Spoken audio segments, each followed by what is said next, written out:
Let's break down the major changes the Cincinnati Bengals have put into their offense with Jake Browning at quarterback and the great results they've gotten the last 2 weeks. You are Locked On Bengals, your daily Cincinnati Bengals podcast, part of the Locked On Podcast Network. Your team every day.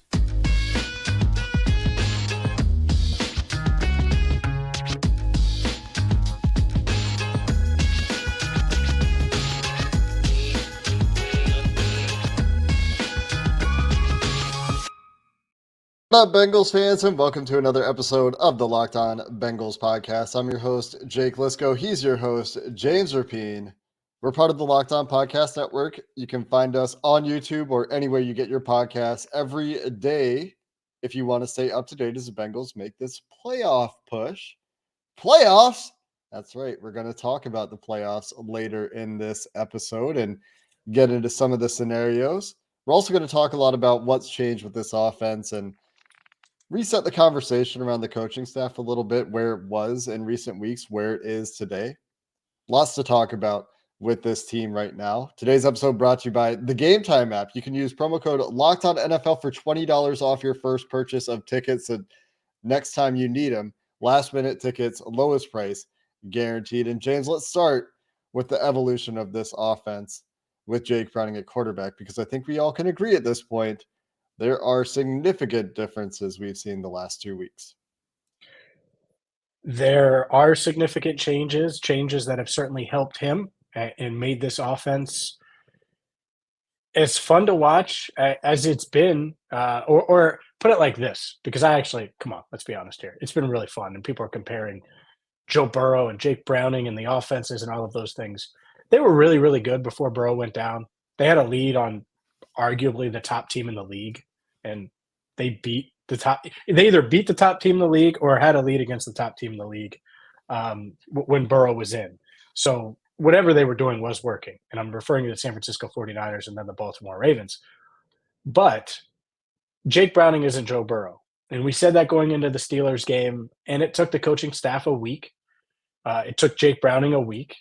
It took this franchise a week to adjust, to make the changes necessary, or to go to the part of the playbook that fit Browning best and fit this offense best. And it's clearly working. 34 points, 2 straight games. The offense won them the game in Jacksonville. The defense was great on Sunday against the Colts, but the offense held up their end of the bargain as well and gave them an early lead, which obviously helps the defense a ton, helps this team a ton. So this offensive staff deserves a lot of credit. We can get into that, but I know you pulled some stats. So how different is this offense right now compared to what we saw with Joe Burrow from a numbers perspective?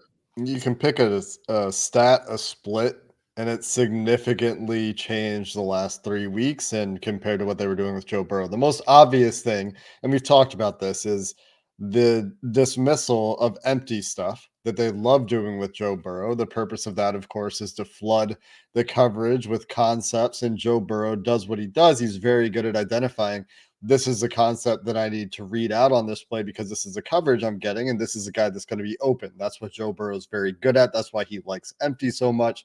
It lets him distribute the ball quickly, accurately, get the ball to his playmakers on time, sometimes in space, give them yard after catch opportunities with his elite ball placement. Jake Browning doesn't really do all of that at the level Joe Burrow does, and you wouldn't expect him to, right? He's a backup quarterback, and he certainly has his strengths, but that type of quick processing of full field reads and concepts where he has to pick a side based on a look, he can go through full progression, but you don't want him to do it the whole game. You don't want him to live in it. You don't want him to live in it out of empty in particular. So that's one big difference that we can just eyeball test. But you look at play action, for example, the last 3 weeks against the Steelers, 18.8% of the Bengals dropbacks were play action. In week 13 against the Jaguars, noticeable uptick, right? We saw those boots. We noticed it up to 27.5%. In week 14, fewer pass attempts overall, but play action comprising 42.3% of the Bengals passing attempts this week against the Colts in week 14. Similar, you look at screens from 6.3% to 17.5%, big jump right? From 12 to 13. Another jump up to 23% in week 14. Again, fewer overall snaps, but play action and screens. Two numbers to start, and I have two more that you can look at and see from a stat perspective, in addition to those eye test things, significant shifts in a clear direction the last 3 weeks.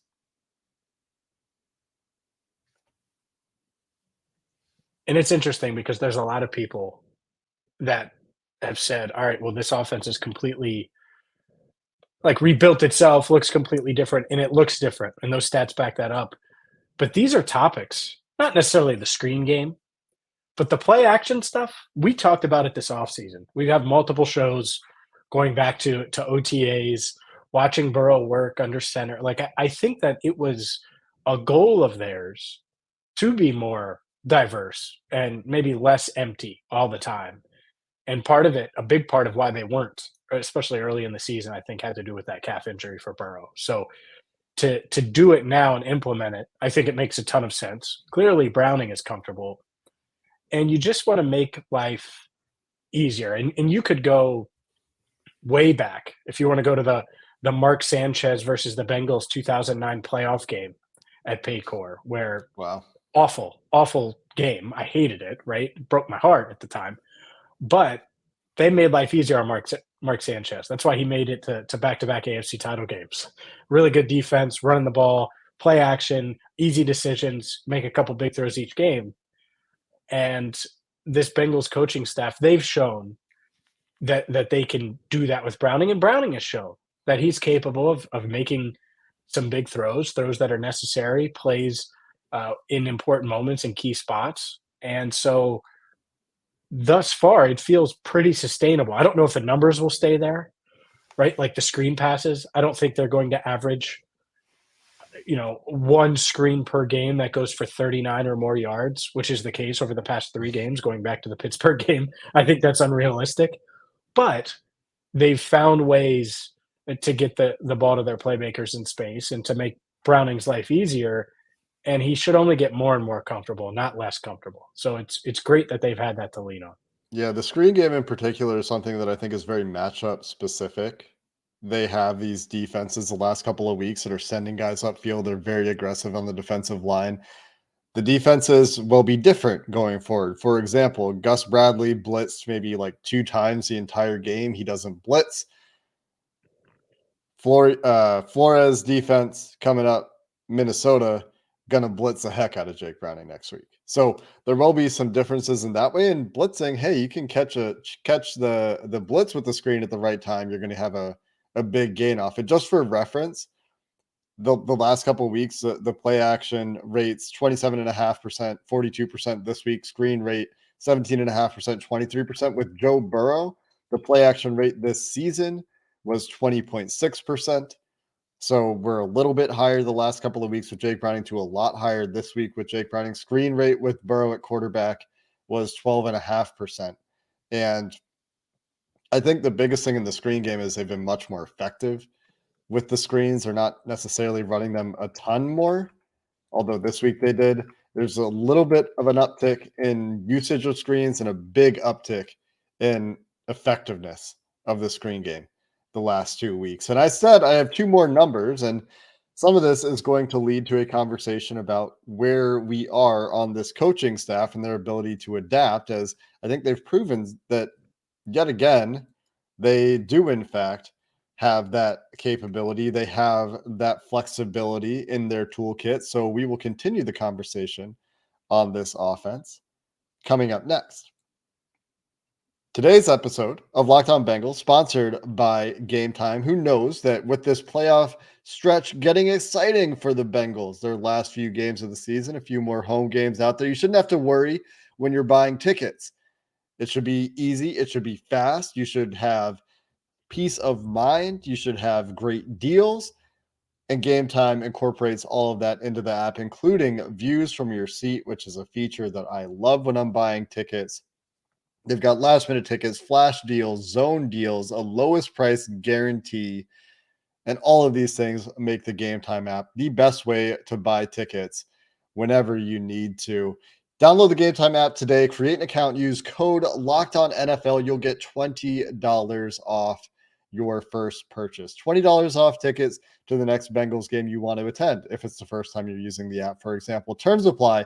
Again, create an account and redeem code LOCKEDONNFL, LOCKEDONNFL, for $20 off your order. Download Gametime today. Last minute tickets, lowest price, guaranteed. Today's show is also brought to you by Schultz Jewelers. It is officially crunch time, ladies and gentlemen, crunch time. And so if you're, especially fellas, if you're out there looking for that perfect piece, or maybe you want to get that custom piece for him, you're looking at all of the bling that the Bengals are wearing, and whether it's Jamar Chase or T. Higgins or insert Bengals player here that has an awesome chain, well, you can get yours with Schultz Jewelers. They make custom pieces. They are a modern jewelry store. So it's not just custom designs, which is an awesome aspect of what they do. They have permanent jewelry. They have diamonds that are not going to break the bank, fellas. And the lab-grown diamonds especially. If you're looking for that perfect diamond to pop the question, go to schultzjewelers.com. Matt Schultz is a huge, huge Bengals fan. They've been doing this for more than 70 years. You can find them at 2202 Dixie Highway in Fort Mitchell, just 5 minutes from the bridge into Kentucky. You can check them out online as well at schultzdiamonds.com. That's SCHULZ diamonds.com. Go there now, and they will find the perfect piece for her this holiday season. We know the Bengals strive for perfection. Schultz Jewelers does too, because when it has to be perfect, it has to be Schultz Jewelers. I do have two more numbers on the offense, James, but we're also going to have to talk about this coaching staff, right? The flexibility they've shown, the major philosophical changes we've seen from them the last 2 weeks. What do you think? First things first. The same people that came with the energy of, what is Zach Taylor's record without Joe Burrow? And I get it because it was ugly without Joe Burrow. But this team, as bad as they were in 2019, look at that roster. It would have been ugly with any coach. In 2020, I had my doubts. But Zach Taylor's done a lot since then. And some people, anytime there's a struggle, morph back into that mindset of 2020. It's time to evolve. It's time to evolve the Zach Taylor conversation and admit that, hey, winning season in 21 and, oh, wait, not only did they get to or win the AFC North, but they get to a Super Bowl. That builds up equity. Then they get to the AFC title game after winning the AFC North again. Okay, they're not going to win the division this year. No team has won it 3 straight years. But despite that, they're 7-6, and we're talking about playoffs, even though Joe Burrow has been out for 3 games now and was limited to start the season. So Zach Taylor deserves credit for evolving, for figuring this out, and putting a more than competent, effective offense out there, an explosive offense out there.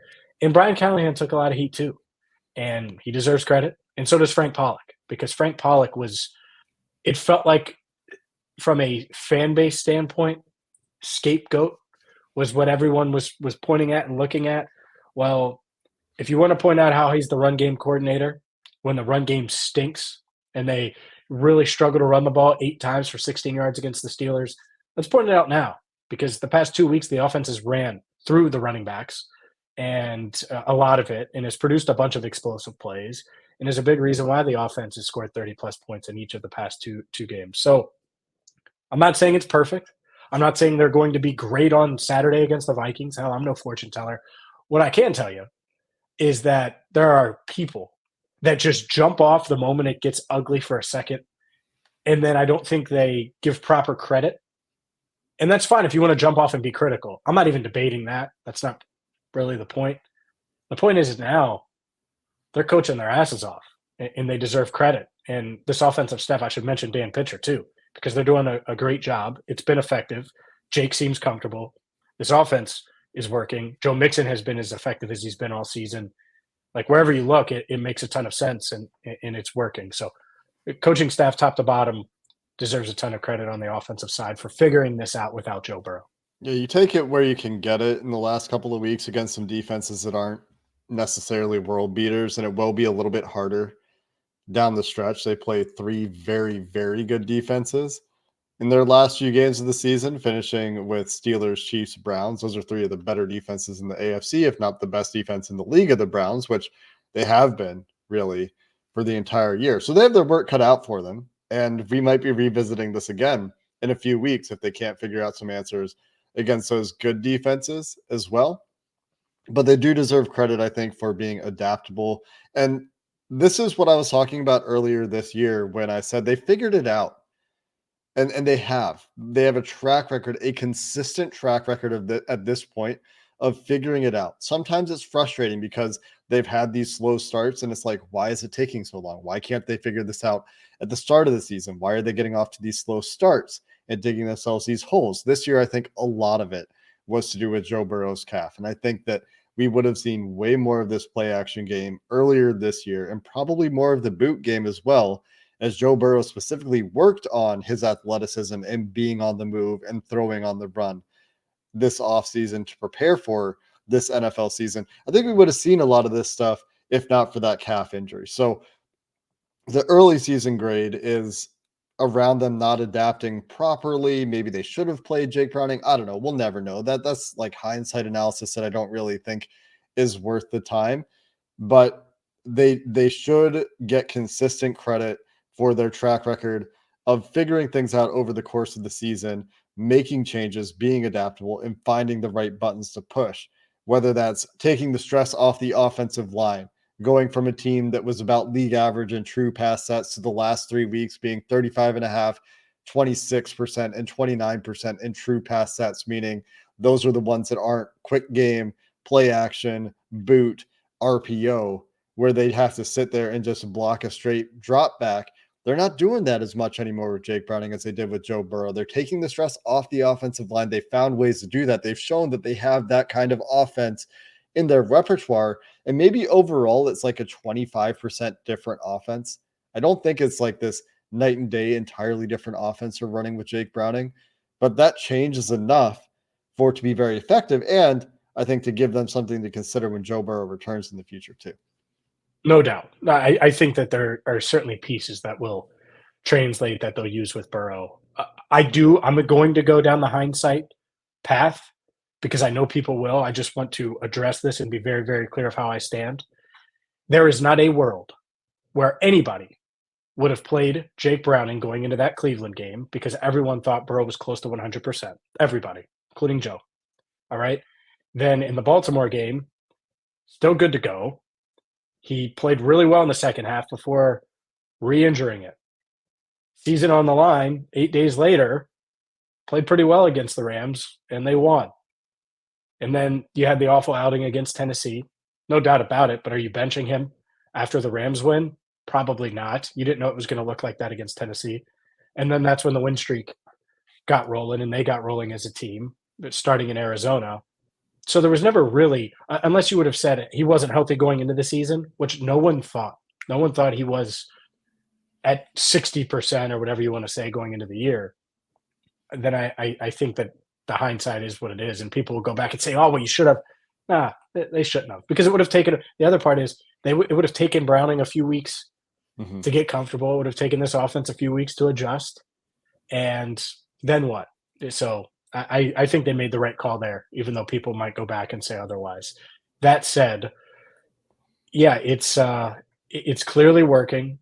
The credit deserves to be there. And I think people should be able to. I certainly did. I just did. And you probably feel the same way, even if you don't want to go down the hindsight path, is they clearly deserve credit for, in the moment, after the devastating injury, after an ugly loss to Pittsburgh where it felt like things were collapsing and it was just going to be over and we were going to do mock draft Mondays.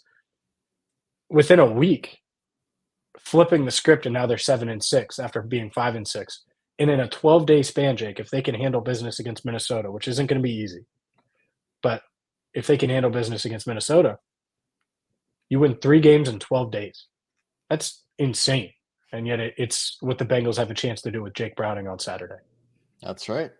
We'll finish up the conversation, including a look at that playoff picture for today's episode, coming up next.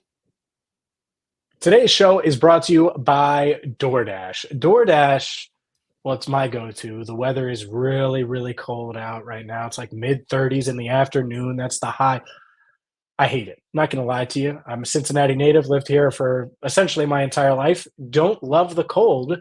And so you don't have to go out there in the cold to get your favorite meal this season. And whether it's during Monday Night Football, whether it's during the Bengals matchup on Saturday, get to DoorDash, where you can get your favorites, whether it's Skyline, which I've DoorDash multiple times. My go-to with DoorDash is City Bird. You've heard me talk about City Bird. Those spicy chicken sandwiches, perfect amount of slaw. I'm telling you, you get a side of tenders and some fries, you're going to be living good, my friend. And you don't have to leave your house with DoorDash. Check out DoorDash right now and get 50% off up to a $10 value when you spend $15 or more on your first order when you download the DoorDash app and enter code LOCKED23. That's subject to change and terms apply. But don't forget to use code LOCKED23 for 50% off up to a $10 value on your first order when you download the DoorDash app and spend $15 or more. Subject to change, terms apply. Last thoughts here on the coaching staff, and then we'll talk about those playoff scenarios. Defense, also defensive staff, at least for 1 week, Lou Anarumo's guys, and Lou Anarumo deserve credit for the performance against the Indianapolis Colts, and they will need more of that down the stretch, at least is my belief. Maybe not against the Minnesota Vikings, who looked dysfunctional. I actually didn't see how that game ended, but they won like 3-0. They won 3-0. Are you kidding me? Against the Raiders? I mean, I know the Raiders can rush a passer, but come on. Hey. I'm not taking them lightly, though. I'm just not. But the last few games against the Bears, they scored 10. Against the Raiders, they scored 3. The defense still has a job to do. But yes, Minnesota needs to find some answers too. We'll talk with Luke about that game coming up in the near future. But Steelers, Chiefs, Browns, teams with fierce defenses of their own. The defense for the Bengals will need to answer in kind for the Bengals to necessarily have their best shot at winning those games, barring the offense, I think, exceeding expectations against good defenses. The last thing I'll say about this on the offensive coaches is I don't think that this change, I kind of hinted at it, is necessarily super radical. What they're doing with Jake Browning, they're incorporating more concepts that Zach Taylor came from in the Sean McVay offense, and Brian Callahan came from with his Gruden influence coaching tree. More of these boots, more play action. This is stuff, and more diverse personnel groupings too. They're using 2 tight ends more, I think, in the last couple of weeks with Drew Sample, Tanner Hudson, and Mitchell Wilcox getting the majority of the playing time actually this week. Irv Smith getting the least snaps for any tight end. So that's an interesting note. But this is just modernizing the offense, evolving the offense, probably the next step for the offense. And it's something that I think should be easy to incorporate with Joe Burrow in the future as well, taking a little bit off his plate, taking more of those easy buttons. And I don't think it's a wholesale change. And this is why, if you've talked to me about this on Twitter, I've resisted the idea that they can just quote unquote run this offense for Joe Burrow, but you do need to take a lot of elements from it. It's a balance they need to strike of letting Burrow play to his strengths and also using offensive design to their benefit, which is something that we've clearly seen in the last 2 weeks. They know how to do, and it's just finding the right buttons to push at the right time and getting into that rhythm in the future when it's Joe Burrow, who can do way more for you than Jake Browning can. And I think that this, if there is a blessing in the Burrow injury, it might be that this offense long-term can hit a gear and evolve into something that we haven't seen yet. And there'll be plenty of time to discuss that. But this coaching staff, they've been forced to evolve at least a bit, or adjust. And we've seen them adjust over the years. And so I think you can only grow from that. And by the way, last thing, Jake Browning, he is restricted next year and will be a Bengal. So if anyone says, oh my God, he's going to get paid elsewhere, I've gotten that a lot. I think a lot of people have. Jake, you probably have too. So Jake Browning will be in Cincinnati next year. That's what he's essentially guaranteed, I think, with these past couple of games. There's no doubt about that.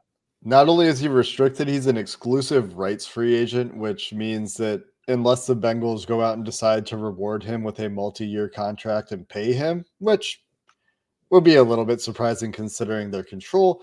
That's a less than $1 million salary for Jake Browning next year, just in case you're curious about the cap implications. Restricted free agents would get paid a little bit more. Let's shift gears. Let's take a quick look at this playoff picture. Yesterday when we were recording, the Bengals were the 7th seed, and then the Broncos game finished, and the tiebreakers got all weird. There are 6 teams at 7-6 currently in the Is that AFC. all?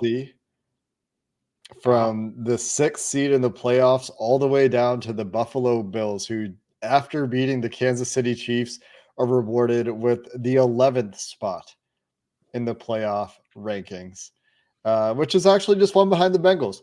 The Bengals dropped from 7 to 10 after the Broncos win, because what ended up happening was you jumped into a 4-way tiebreaker for that 7th seed, and instead of it being a head-to-head Colts-Bengals tiebreaker, it turned into a 4-way tiebreaker using conference win percentage, where the Bengals are 3-6 and pretty far behind in that tiebreaker with those teams. Yeah, it's a giant cluster. Let's call it what it is. If you had to rank the Bengals games from like most important to least important, Saturday is the least important, which on the surface you could say because of the AFC, but just where the Steelers are, where the Browns are, winning those 2 games is just so huge for their playoff chances in having a shot. But you got to get 3. They have to get 3 somewhere. If you get 4, well, then you better book those playoff tickets, Jake Liscow, because they're going to the playoffs. It's like 99% that they're in if they win out. And I think 3 or 4 is realistic, but they are going to have to evolve a bit in how they play. I don't think they're going to score 30 in Pittsburgh. I think that's tough to do. Or 30 against the Browns in Week 18, or 30 in Arrowhead with Jake Browning. I think all 3 of those, it's really, really tough. So this defense, you mentioned the defense. I think the defense, and Lou probably knew it going into that game, and that's probably why they only gave up 8 points. And they could have given up 12 if the kicker showed up for the Colts. So even so, that's why they played the way they did, I bet. Oh, you're counting the 2-point conversion. I was like, how did we get to 8? And it's a 2-point conversion. I got it. Yeah, the defense will need to step up down the stretch. And it just speaks to the muddled middle of the AFC this year. There's 6 teams at 7-6. There are 3 more teams at 8-5, including the Jacksonville Jaguars, who have lost 2 in a row, the Cleveland Browns, who just named Joe Flacco their quarterback for the rest of the season. I mean, are we really going to have Joe Flacco in defense again? I mean, that's a story we've seen before. But these are the teams ahead of the Bengals where the AFC just looks fallible. Baltimore Ravens needed a punt return touchdown in overtime to beat the Rams at home yesterday. Not taking anything away from the Rams, but they're currently 6-7. So it's you understand why their mentality in the building is like, get to the playoffs, anything could happen. If they catch a heater at the right time, if they can play well in these games any given Sunday, I think that's very true in the NFL right now. But the rest of the games are all important. Like you said, I think they need at least 3. There is a scenario technically where I think 9-8 gets in, but it's not a scenario you want to live in if you're the Bengals. 3 should give you a pretty good shot. You still need a little bit of help, but it's not like you have crazy asks. The one other thing that's not in their favor is I think their schedule is just harder than some of the other teams in the mix here. Not all of them. I think some of them have tough schedules too, but you're looking at a team that already has played the hardest schedule in the AFC this year, has the 2nd highest now strength of victory in the AFC, 3rd highest. My apologies. 3rd highest strength of victory in the AFC, and that schedule doesn't get easier down the stretch for the Bengals. And so it will be tough, but the path is there. And in a sense, they really do still control their own destiny if they can win out. Oh, for sure. No, they do. That phrase still works. The 2 most important games are the division games. Yes. And just looking at the way the percentages swing, we don't know what's going to happen. Things change really, really quick. But getting that game in Pittsburgh is such a huge, huge, huge opportunity. And at the same time, it's like you look back, you're like, man, if they had just played a little bit better against Pittsburgh a few weeks ago. It wouldn't feel like this. They would be in the playoffs as of now, and there wouldn't be really zero margin for error because they have roughly, if they go 2-2 down the stretch, and those 2 wins are against the Steelers and Browns, the 2 most important games, you only have a 13% chance of getting in. So you need a lot to break your way if you only go 2-2 down the stretch here. It's going to be tough, but they're interesting and they're fun. And that's good news for everybody who likes to follow this team. I think that's what you would hope for with Jake Browning at quarterback. And so I'm still excited to watch the rest of the year. Tomorrow we'll dive into the tape. Then we'll get into the Vikings with the first look with Luke coming up on Thursday and a couple episodes from now. Tomorrow, Mike Santagan will be with us to take a look at some of the film takeaways from the Bengals Week 14 game. Until then, thanks for listening to this episode of the Locked On Bengals podcast. Hoo day, and have a good one.